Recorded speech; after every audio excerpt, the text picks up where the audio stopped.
irmãos, hoje eu vou falar para vocês a respeito de como viver pacificamente. Viver pacificamente. E assim, não se trata, é claro, de um poder grande para acabar com as guerras.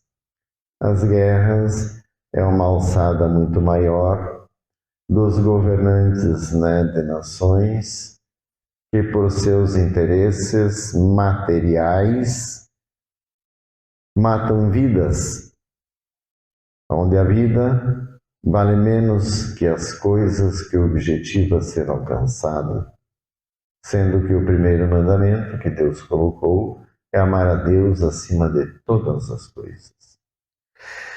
Então, existem as guerras e as pessoas sofrem. E a grande maioria que sofre são os inocentes. São jovens, mulheres, crianças, de 18 a 45 anos, é a idade do guerreiro, de estar no quartel, no exército para lutar. Mas não é dessas guerras. É a nossa guerra interpessoal que a gente vive uns com os outros nesse nosso dia a dia, também ligado aos nossos interesses, aos nossos pensamentos,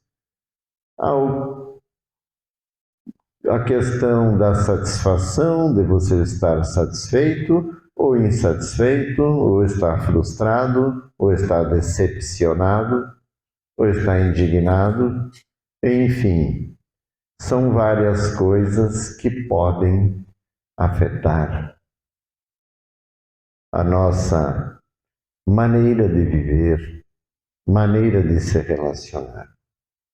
Inicialmente, nós temos o lar, a família, aonde tem uma hierarquia, pai, mãe, filhos, alguns têm animais também, E a gente sabe que o casal, o pai e a mãe, segundo Deus, é para ser uma só carne.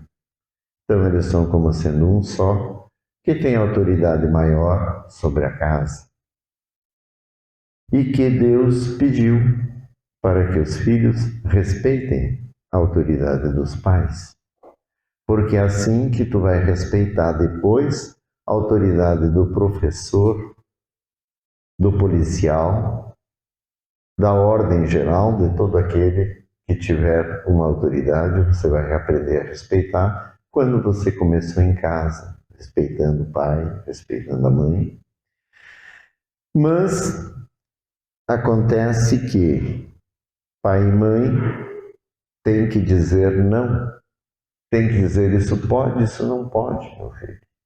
E o filho quer o que não pode. O que mais quer é o que não pode. E aí a pessoa fica brava, chateada, boicota, não quer entender o não. E muitos pais, para evitar conflito, brigas, acabam cedendo, dão o sim, e o filho vai perdendo cada vez mais o respeito por ele.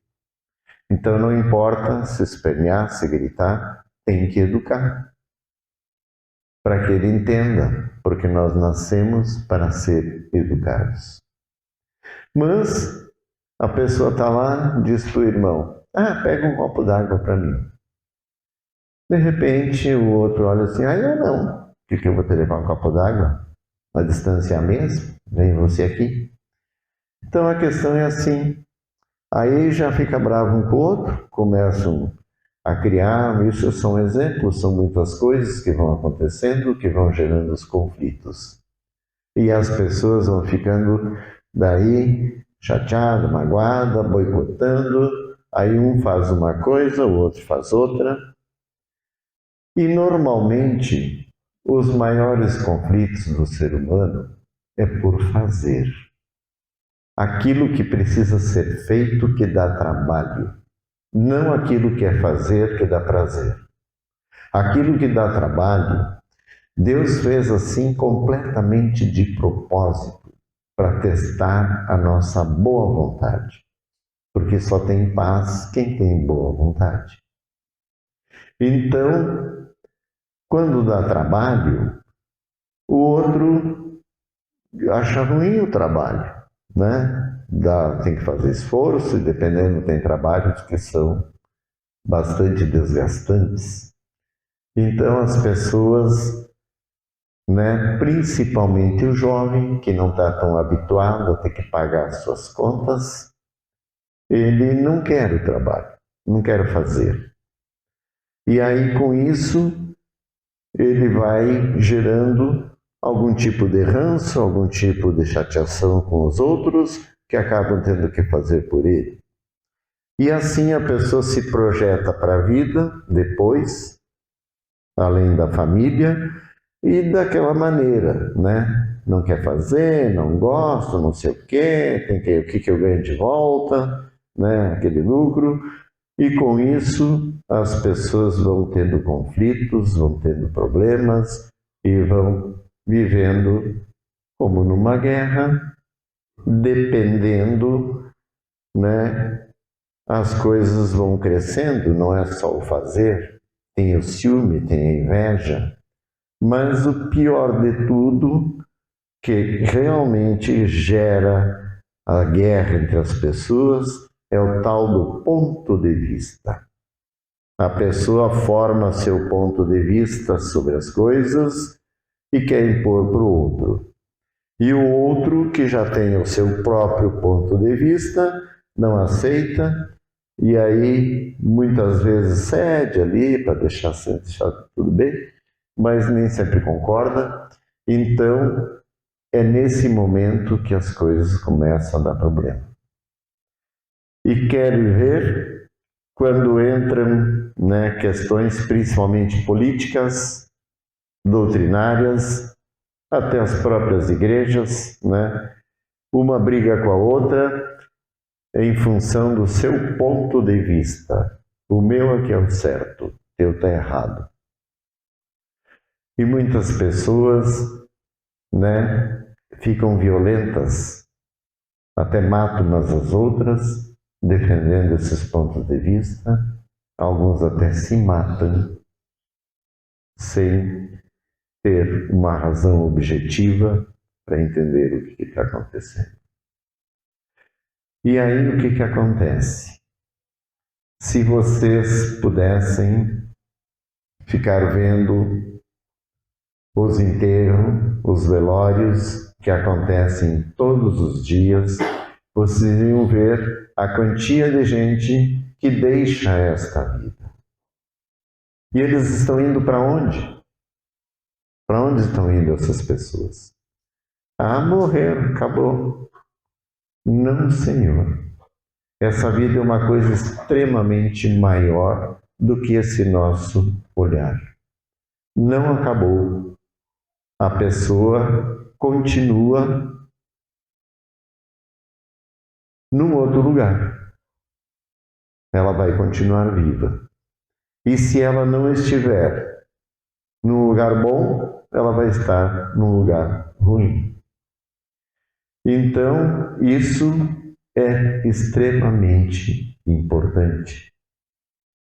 Porque daí as pessoas morrem.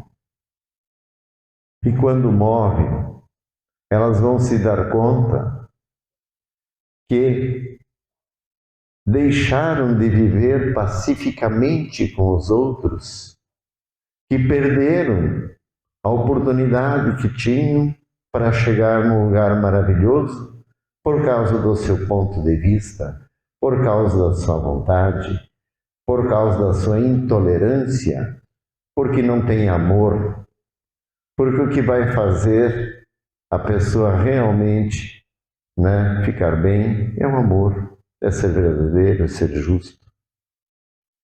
Aí as pessoas esquecem de Deus, esquecem de Jesus e vivem uma guerra diária, às vezes se vingando. Tem pessoas que ficam planejando, só pensando no outro, no que ele fez, nas coisas ruins, e esquecem de viver pacificamente, até dentro de casa. Traz um copo d'água, leva. né? Se virar abuso, aí você diz com o amor, olha, você também pode pegar, né? Mas, enfim, a gente tem como driblar as situações sem bater de frente e perder a paz. E por que eu falei que é o fazer, que é o trabalho? Por causa que exige a boa vontade. E nem todo mundo tem a boa vontade e dá ela às pessoas. Então, precisa a pessoa querer entender que é muito melhor ela viver em paz do que viver em guerra. E essa tendência de estarmos sempre guerreando é porque assim é o plano que a gente vive. Nós que somos espíritos, e por isso que a vida não é morrer na matéria, que morre o espírito. E nós só estamos de passagem nesse mundo. E o nosso Pai é o Espírito maior de todos, que é Deus, que é o poderoso. Então, ele também não vive aqui porque ele é Espírito. E o Espírito tem um mundo feito especificamente para ele, que é altamente superior a essa matéria.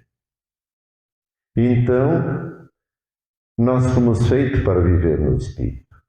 E Deus nos colocou aqui porque nosso espírito ficou doente, porque se contaminou com o mal. E precisamos retirar o mal para retirar essa doença que nos pega, que não nos deixa a gente viver em paz. E aí, o que acontece? É uma guerra. E a guerra tem duas forças. A força do bem, a força de Deus, que quer curar tudo, e a força do mal, que quer destruir tudo. E nós estamos no meio, sendo manipulados pelo mal, e o bem tentando dizer, foge, não é assim, não é assim. Ali tu vai levar, vai apanhar, vai ser abatido, vai ser destruído. Então, as palavras, o que Deus está informando para nós, é como não morrer nessa guerra. Morrer é deixar o mal tomar conta de nós e viver brigando. O que nós temos que fazer nessa vida é justamente cessar a guerra. Estamos aqui para parar essa guerra do bem e do mal, se posicionando a favor do bem e perdoando, respeitando, sendo um verdadeiro cristão. Não é fácil, mas a gente pode viver em paz. Precisa da boa vontade, como Jesus falou. Agora, uma coisa eu posso afirmar. A pessoa, quando chega no final, ela vai entender que ela podia ter vivido pacificamente com todos e que seria muito melhor e que esse era o objetivo de tudo. Então, temos que ficar ligados com todas essas forças inferiores, que são legiões, que nos assolam de todas as formas para tentar nos tirar do caminho que é Jesus. Amém.